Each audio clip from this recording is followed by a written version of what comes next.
জয় মা কামাখ্যা। অম্বুবাচী মেলাৰ সমাপ্তৰ লগে লগে মা কামাখ্যাৰ আশীৰ্বাদ কিছুমান বিশেষ ৰাশিৰ জাতক জাতিকাসকলৰ ওপৰত পৰিব, যাৰ ফলত ভাগ্যৰ দুৱাৰ মুকলি হৈ পৰিবলৈ গৈ আছে। জ্যোতিষশাস্ত্ৰৰ গণনাৰ অনুসৰি এইবোৰ অম্বুবাচীৰ পিছত গ্ৰহ নক্ষত্ৰৰ এক বিশেষ শুভ সংযোগ আহিবলৈ গৈ আছে, যাৰ ফলত 5 ৰাশিৰ জাতক জাতিকাসকলৰ জীৱনলৈ অভূতপূৰ্ব পৰিৱৰ্তন দেখিবলৈ পোৱা যাব। আহক তেনেহ'লে আমি এই 5 ৰাশিৰ জাতক জাতিকাসকলৰ বিষয়ে জানি লওঁ। যদি আপোনালোকৰ ৰাশিটো এই ভিডিঅ'টোত আছে তেনেহ'লে নিশ্চয় মোক তলত কমেণ্ট কৰি জনাব। 1 নম্বৰ ৰাশিটো হ'ল মেঘ ৰাশি।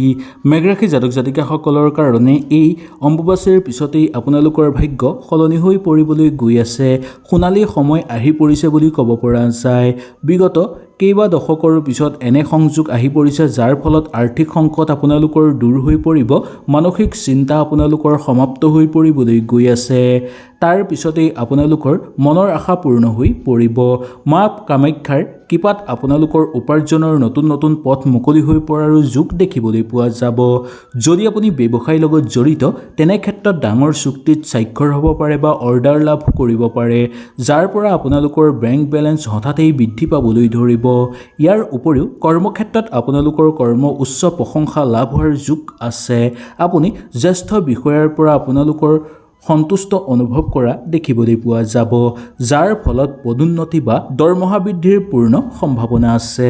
নিবনুৱা যুৱক যুৱতীসকলৰ বাবে এই সময়খিনিত কোনো ভাল প্ৰস্তুতিৰ পৰা ভাল চাকৰিৰ অফাৰ অহাৰ যোগ দেখিবলৈ পোৱা যায়। প্ৰতিষ্ঠানৰ পৰা ভাল চাকৰিৰ অফাৰ অহাৰ যোগ দেখিবলৈ পোৱা যায়। কেৱল এই কথাই আপোনালোকৰ নহয়, এফালৰ পৰা আপোনালোকৰ ঘৰত উন্নতিৰ যোগ দেখিবলৈ পাব। আগৰ আহিবলগীয়া অৰ্থ আপোনালোকৰ ঘৰলৈ ঘূৰি অহাৰ যোগো দেখিবলৈ পোৱা যাব। ৰৈ থকা ধন আদায় কৰি সুন্দৰভাৱে ল'ব পাৰিব।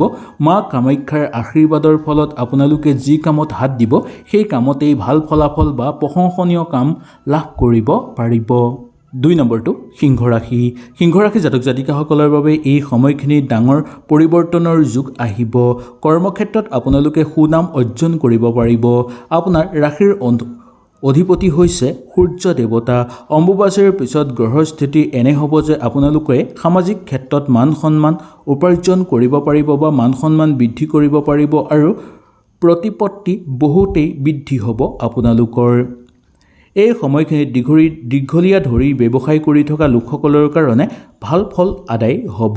নতুন কোনো কাম আৰম্ভ কৰাৰ পৰিকল্পনা যদি কৰিছে সেই পৰিকল্পনা আপোনালোকৰ ফলপ্ৰসূ হৈ পৰিব, কিন্তু কিবা আপোনালোকে নজনাকৈ কৰা কিছুমান কামত বাধা অহাৰ সম্ভাৱনা দেখিবলৈ পোৱা যাব পাৰে।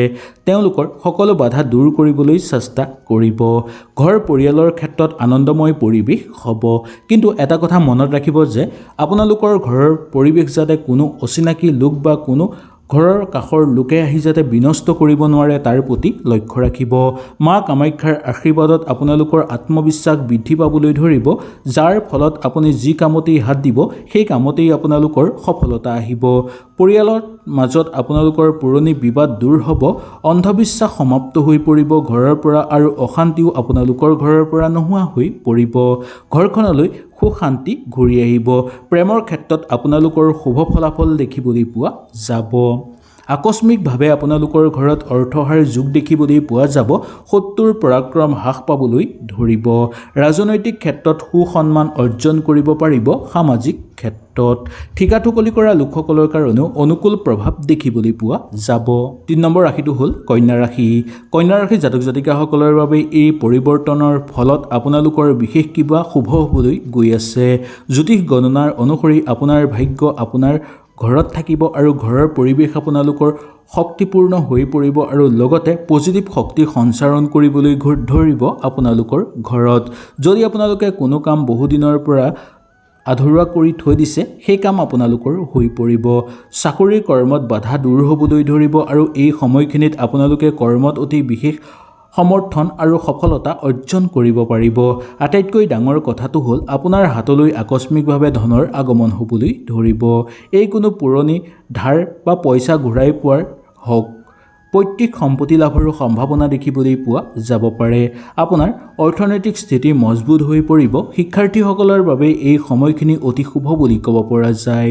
কোনো প্ৰতিযোগিতামূলক পৰীক্ষাত আপোনালোকে পদোন্নতি হ'ব পাৰিব বা উত্তীৰ্ণ হ'ব পাৰিব শিক্ষাৰ্থীৰে আপোনালোকে আগুৱাই যাব পাৰিব ইটোৰ পিছত সিটো কাম সামাজিক ক্ষেত্ৰত আনক সহায় কৰি আনন্দিত অনুভৱ কৰিব পাৰিব ঘৰ পৰিয়ালৰ ক্ষেত্ৰত সুখ আৰু শান্তি বৃদ্ধি পাবলৈ ধৰা দেখিবলৈ পোৱা যাব নতুনকৈ কিবা কামত নিয়োজিত হ'ব বিচাৰিলে আপোনালোকে পাৰিব শিল্পী সাংস্কৃতিক জগতৰ লগত জড়িত লোকসকলৰ কাৰণে সুসন্মান লাভ হ'ব মাটি বাৰীক লৈ যদি কিবা আপোনালোকৰ বিবাদ চলি আছিল সেই বিবাদ দূৰ হৈ পৰিব ঘৰলৈ মূল্যৱান সম্পদ অহাৰ যোগ দেখিবলৈ পোৱা যাব বা আপোনালোকৰ ঘৰত গাড়ী ঘৰ মাটি কিনাৰ প্ৰবল সম্ভাৱনা নামি আহিব 4 নম্বৰটো হ'ল ধনুৰাশি জাতক জাতিকাসকলৰ মা কামাখ্যাৰ আশীৰ্বাদত এক সুৰক্ষাৰ কবচ আপোনালোকে লাভ কৰিব পাৰিব কৰ্মক্ষেত্ৰত আপোনাৰ চৌপাশে থকা সকলো নিগেটিভ শক্তি ধ্বংস হৈ পৰিব আৰু শত্ৰুৰ ক্ষতি আপোনালোকৰ নহ'ব কেৰিয়াৰৰ ক্ষেত্ৰত আপুনি কোনো ডাঙৰ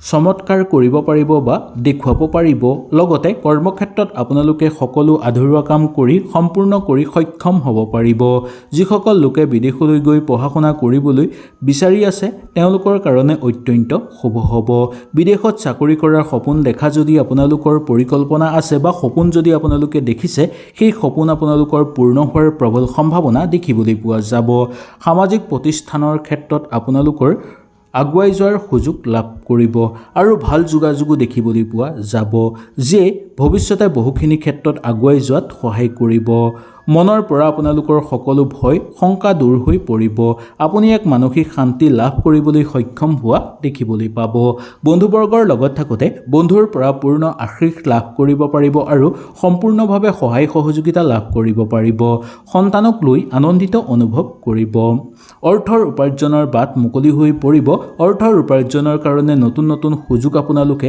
লাভ কৰিব সেই অৰ্থ ঘৰত জমাও কৰিব পাৰিব ভ্ৰমণ কৰিবলৈ ইচ্ছা কৰি থকা লোকসকলৰ ভ্ৰমণৰ প্ৰবল সম্ভাৱনা থাকিব কৰ্মসূত্ৰেও দূৰ ভ্ৰমণ কৰিবলগীয়া আপোনালোকৰ হ'ব পাৰে ওচৰ চুবুৰীয়াৰ লগত থাকি আন্তৰিকতা বৃদ্ধি কৰি ল'ব পাৰিব পঢ়া শুনাৰ ক্ষেত্ৰত অগ্ৰগতি লাভ হ'ব শিক্ষাগুৰুসকলৰ কাৰণেও অনুকূল হিচাপে পাৰ হ'ব কাৰ্যকৰী পৰিকল্পনা সিদ্ধি কৰাৰ ক্ষেত্ৰত কোনো গুৰুস্থানীয় ব্যক্তিয়ে আপোনালোকক সহায় সহযোগিতা কৰিব 5 নম্বৰ ৰাশিটো হ'ল মীন ৰাশি জাতক জাতিকাসকলে মা কামাখ্যাৰ পৰম কৃপা লাভ কৰাৰ ফলত আপোনালোকৰ অত্যন্ত শুভ ফল আহিব মীন ৰাশি জাতক জাতিকাসকলৰ কাৰণে জীৱনত এক স্মৰণীয় অধ্যায় আৰম্ভ হ'বলৈ গৈ আছে বিশেষকৈ এই সময়খিনি আপোনালোকৰ আমদানি আৰু ৰপ্তানিৰ ক্ষেত্ৰত বিশেষ দেখিবলৈ পোৱা যায় শ্বেয়াৰ মাৰ্কেট বা ডাঙৰ ইনভেষ্টমেণ্টৰ ক্ষেত্ৰত যদি আপোনালোক জড়িত হৈ আছে তেনে ক্ষেত্ৰত এই সময়খিনি অত্যন্ত গুৰুত্বপূৰ্ণ কেৱল ধনেই নহয় আপোনালোকৰ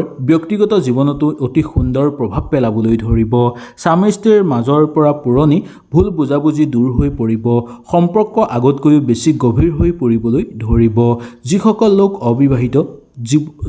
যিসকল লোক অবিবাহিত আছে তেওঁলোকৰ কাৰণে বিবাহৰ প্ৰস্তাৱ অহাৰ প্ৰবল সম্ভাৱনা আছে ইয়াৰ উপৰিও ঘৰত যদি কাৰোবাৰ বিয়া বাৰুৰ প্ৰস্তাৱ দিব বিচাৰে দিব পাৰিব নাইবা ঘৰত বিবাহৰ প্ৰস্তাৱ অহাৰো সম্ভাৱনা থাকিব স্বাস্থ্যৰ ক্ষেত্ৰত আপোনালোকৰ পুৰণি ৰোগৰ পৰা পৰিত্ৰাণ লাভ হ'ব মানসিকভাৱে বহু পাতল অনুভৱ কৰিব আপোনালোকে মনটো আপোনালোকৰ আশাবাদী হৈ পৰিব পাৰে যাৰ ফলত কৰণীয় কিছুমান কাম কৰি আপোনালোকৰ সম্পূৰ্ণ হ'ব যুটীয়াভাৱে কৰা কামত আপোনালোকৰ সন্মান লাভ হোৱাৰ উপৰিও অৰ্থ প্ৰচুৰ পৰিমাণে হ'ব খেল ধেমালি কৰা লোকসকলৰ কাৰণে অনুকূল হিচাপে দেখিবলৈ পোৱা যাব পাৰে কৰ্মক্ষেত্ৰত চলি থকা সমস্যাবোৰ আপোনালোকৰ সমাপ্ত হৈ পৰিব কাৰ্যকৰী পৰিকল্পনা সিদ্ধি কৰাৰ ক্ষেত্ৰত ঘৰৰ মানুহ আৰু বন্ধুবৰ্গৰ পৰা পূৰ্ণ সমৰ্থন লাভ কৰিব পাৰিব নতুনকৈ কাম বিচাৰি থকা আৰু নিবনুৱাসকলৰ কাৰণে কৰ্মপ্ৰাপ্তিৰ যোগ দেখিবলৈ পাব বা কৰ্মৰ নতুন আশা আপোনালোকে দেখিবলৈ পাব প্ৰেমত আপোনালোকৰ শুভ দেখিবলৈ পোৱা যায় প্ৰেমত যদি কিবা হতাশাৰ ভাৱ চলি আছিল সেই সকলোবোৰ দূৰ হৈ পৰিব বন্ধু বান্ধৱীসকল এই 5 ৰাশিৰ ওপৰত মা কামাখ্যাৰ পৰম আশীৰ্বাদ দেখিবলৈ পোৱা যায় কিন্তু মনত ৰাখিব কৰ্মই হৈছে আপোনালোকৰ ডাঙৰ ধৰ্ম ভাগ্য তেতিয়াহে আপোনাৰ লগত থাকিব যদি আপুনি শুদ্ধভাৱেৰে পৰিশ্ৰম কৰে মা কামাখ্যাই এই পবিত্ৰ সময়ত আপোনালোকক আশীষ যাতে দিয়ে তাৰেই কামনাৰে আজিলৈ আপোনালোকৰ ওচৰৰ পৰা বিদায় লৈছোঁ কালিলৈ পুনৰ আপোনালোকক লগ পোৱাৰ প্ৰতিশ্ৰুতিৰে নমস্কাৰ